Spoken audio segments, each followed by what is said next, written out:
নমস্কার বন্ধুরা, কেমন আছেন সবাই? গল্প যেখানে সত্যি চ্যানেলের আরো একটি নতুন গল্পে আবারও আপনাদের সকলকে স্বাগত জানাই। হঠাৎ করে বৃষ্টি এসে ভিজিয়ে গেল মাথা। শিক্ষা হলো কালকে থেকে সঙ্গে নেব ছাতা। হ্যাঁ, আজকে বলবো ছাতার গল্প। শহরে বর্ষা ঢোকার সঙ্গে সঙ্গেই এমন শিক্ষা অনেকেরই হয়েছে। অতএব কেউ ঘরে ফিরে পুরনো তোরঙ্গ খুলে বসেছেন, আবার কেউ ছুটেছেন দোকানে। কেউ কেউ অবশ্য গ্রীষ্মকাল থেকেই প্রস্তুত।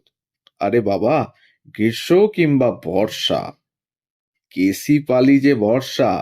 হ্যাঁ, আজকের গল্প কেসি পালকে নিয়ে। হ্যাঁ, বাঙালির কাছে ছাতা মানেই তো কেসি পাল। দেখতে দেখতে প্রায় ৮৪ বছর ছুঁতে চলল বড়বাজারের এই দোকান।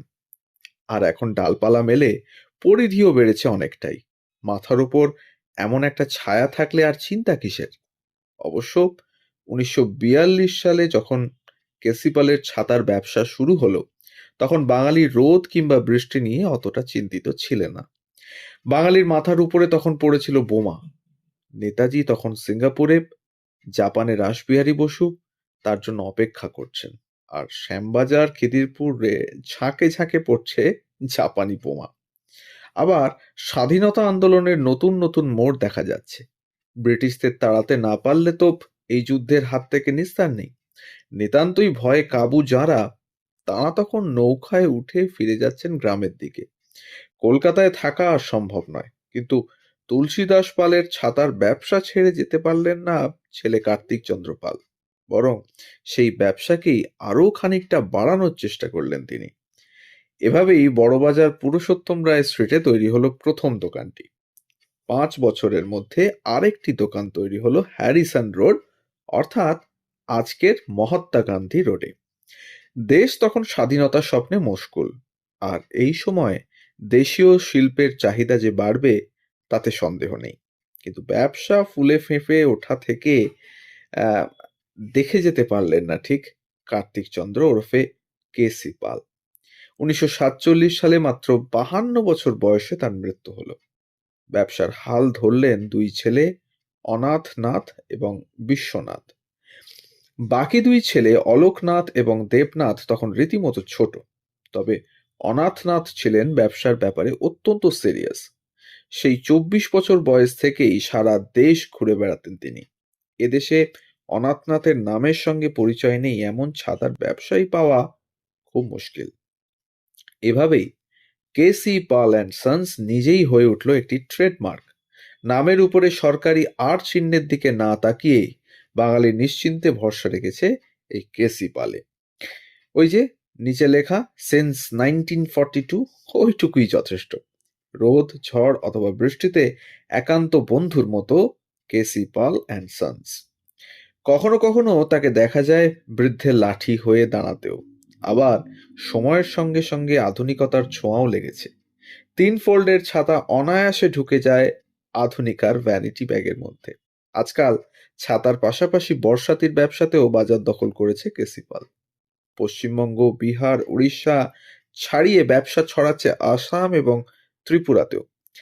কেসিপালের নাতিরা হয়তো আজ সমুদ্র হিমাচলকেই তাদের ছাতার তলায় নিয়ে আসতে চান।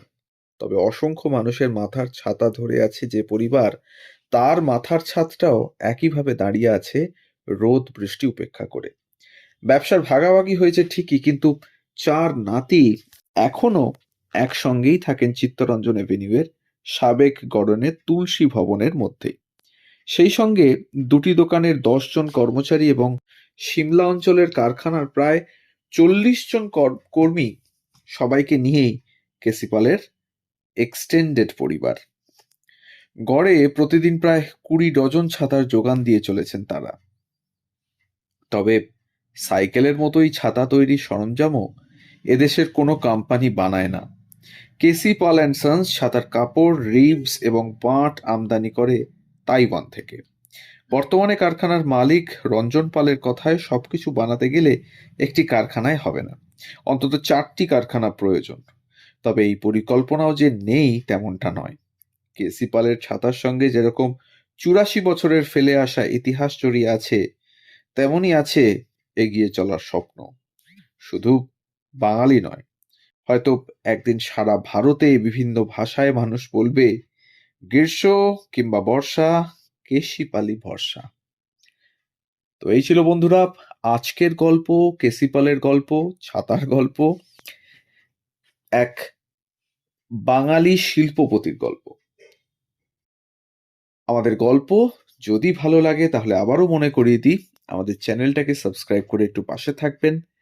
বেল আইকনটাকে অবশ্যই প্রেস করে নেবেন যাতে পরবর্তী গল্প খুব তাড়াতাড়ি আপনাদের কাছে পৌঁছে যায় তার জন্য।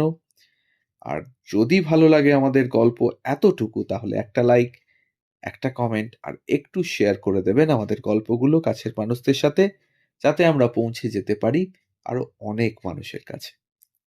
সবাই ভালো থাকুন আর শুনতে থাকুন গল্প যেখানে সত্যি। আমরা থাকছি প্রতিদিন ঠিক সকাল ৯টা থেকে ৯টা ৩০ মিনিট।